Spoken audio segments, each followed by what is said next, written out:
Today we will be demonstrating getting your VS Code integrated with Torque and the benefits it provides. As you can see, it's currently available in the marketplace, version 0.7. We have detailed information available and the dependencies, all the information you will need right here. So, that being said, let's get to it. I will go ahead and go to my working directory. In my working directory, I have a file structure based upon our Torque guidelines. Main folder that I'm looking at right now is my blueprints folder and my applications folder. Here you will see I have a couple of blueprint files, all based upon YAML. One of the benefits the Torque VS Code extension provides is it'll actually automatically create reference links to my applications.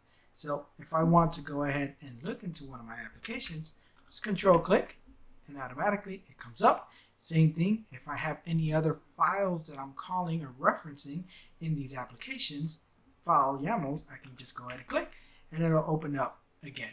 Again, the ability to just go ahead and provide more of an ease functionality.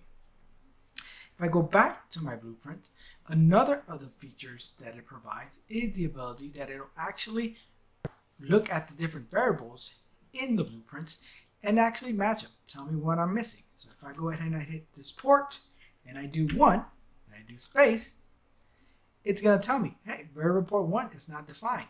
Okay, that's correct because it's nowhere defined. So I'll just go ahead and delete it. But it's not just there, right? It'll also do it if I do it on my input section. And I go ahead and hover it, the applications manager UI does not have an input named port 1.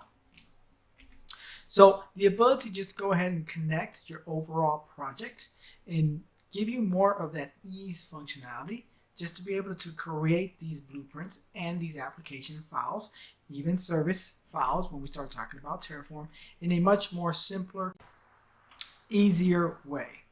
One of the additional benefits that I did not discuss, and I will touch on right now, is also the ability to actually go ahead and add an entire application at just a couple of click of buttons because it already knows the other applications that are there. That being said, thank you very much. Please follow me now to the next video in which we will now go ahead and deploy an application into Torque using Visual Studio Code.